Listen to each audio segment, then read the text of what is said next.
Welcome back, guys. Today we are going to discuss template design pattern in Java. Many times in Java J2E related interview questions, the questions getting asked, what is the template design pattern and where you have used it, or what is the use of template design pattern. So that's why I'm creating this video, to so you can understand what the template design pattern is, uh, and you can understand its application in Java J2E applications, right? So template design pattern comes under a behavioral pattern. So basically this is very useful pattern because we can avoid like the lot of boilerplate code, and this is a very good pattern that demonstrate how the code reuse should be used in Java, as well as it it creates a template actually that your future kind of future uh, uh, things can follow basically, right? So for example, let's say we will consider a banking application. So let's say we are working in a banking application and you want to generate different kind of reports, right? So it would be very difficult to like write different classes for each individual reports. For example, you want to generate reports for newly added users, or you want to generate reports about the daily account activity or about the daily transaction activity, right? Because there might be requirements where you have to create Excel or PDF reports based on these different for the different entities, right? So it would be very difficult to create in individuals separate report. So the better approach or better way on the the better design for the Java application is to use this template design pattern when you are creating such a reports. Like for example, you can create an abstract report generator, and your individual reports will be like extending this abstract report generator class, right? So let me quickly show you how that report like abstract report generator will look like. So for example, this is an abstract class, and it, let's say you want to create like you want to make a database connection and you want to terminate database connection. So this activity will happen for every individual report, right? So we are just kind of abstracting it out here. So you will see that make db connection is here and close db connection is here, right?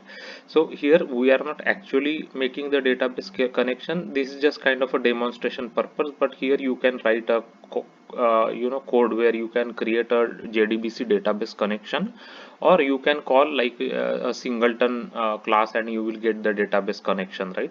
So that's what, like, so these two methods like make collection as well as close connection, so this is abstracted out. This is kind of code reuse, right, that we will be doing, and our subclasses only has to implement select records and generate report, only two methods, right?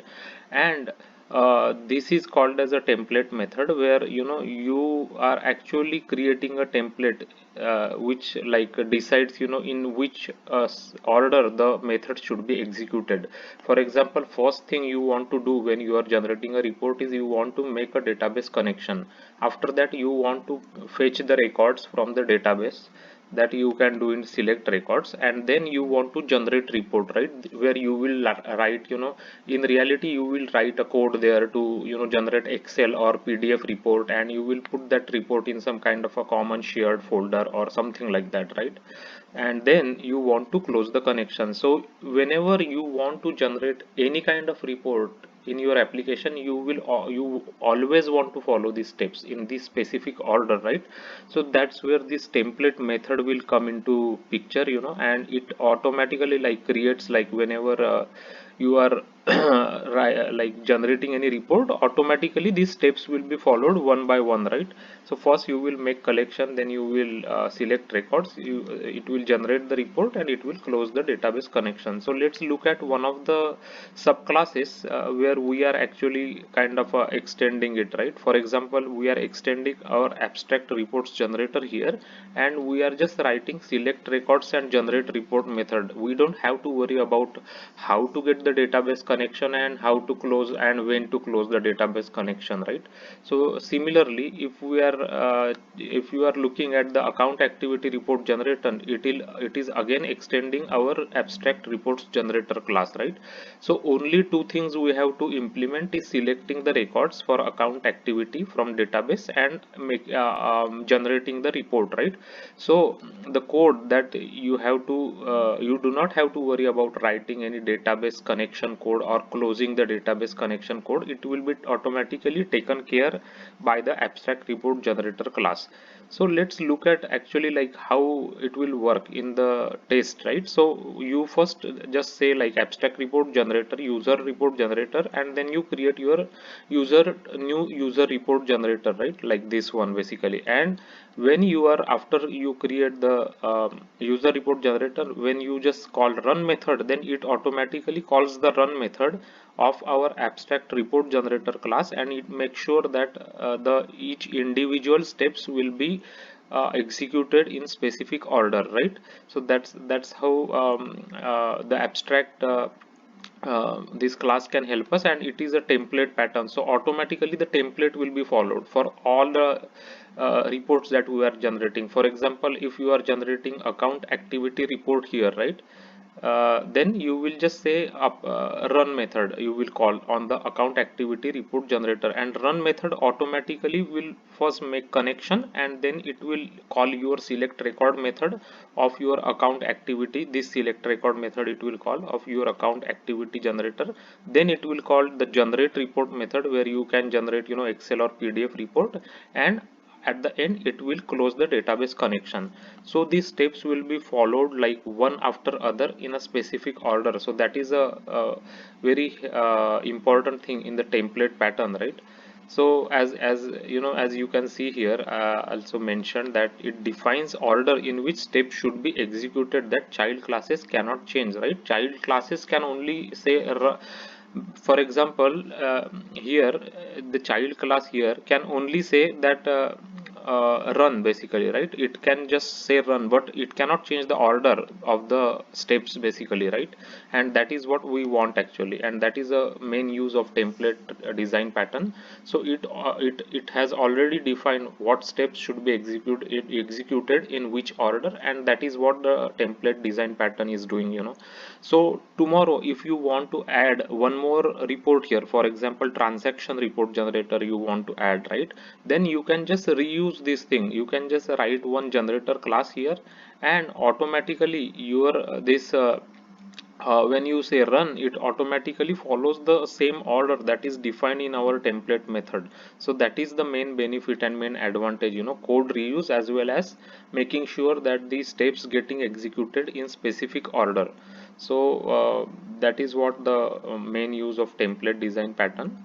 And you can create a specific kind of a template. For example, in the like this example, where in a banking application you want to create a report generation template. So any kind of a future report generations that comes into requirements, you can use the same template.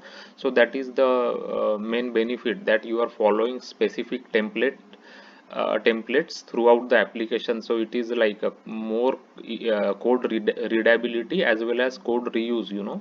So better architecture for your Java application. So that is what I wanted to discuss in the today's video, this template design pattern. So this comes under behavioral pattern, right? Because it defines how the code should behave, basically how the templates that in each individual templates that we create, for example reports, user reports generator, accounts activity reports generator, transaction report generator. So it defines how the code should behave basically, and how it should follow the certain kind of a template when we are running the reports actually.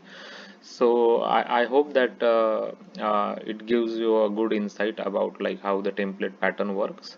So this is a so let's do one thing, like let me show you by running one this example. So first we will generate this user report, and then we will generate the account activity report. So see here, now it is connecting to database, and it selected newly joined users record, and it's generating reports, and it is disconnecting the database. Again, now for the second report, it will again connect to the database. It will get the records for account activity, and then it will generate a account activity report, and then it will disconnect it from database basically. So as you see, it is following certain steps in a specific order, right? Always it is first getting, like, connecting to database, then fetching the records from database, then generating report, and then disconnecting from database. So we want to make sure that each of our report generations, should follow these steps, right? Because first means you cannot fetch records before you make the database connection, right? Because you want to use the database tables to fetch the records for users, or to fetch the records for account activity. So always you want to first make sure that you have a database connection, then you will get the fetch the records, then you will generate the report, and then you will disconnect from the database, right? So always it will follow the same steps. So that is the benefit. So I just showed you a quick example of how it works. I will put this sample code into my GitHub account, so you can take a look there also. So as you know, I often create videos related to Java J2E, interviews, as well as design patterns, and Leetcode solutions, coding solutions. So please subscribe to my channel. It helps the channel to grow and reach out to more people. Thanks for watching the video.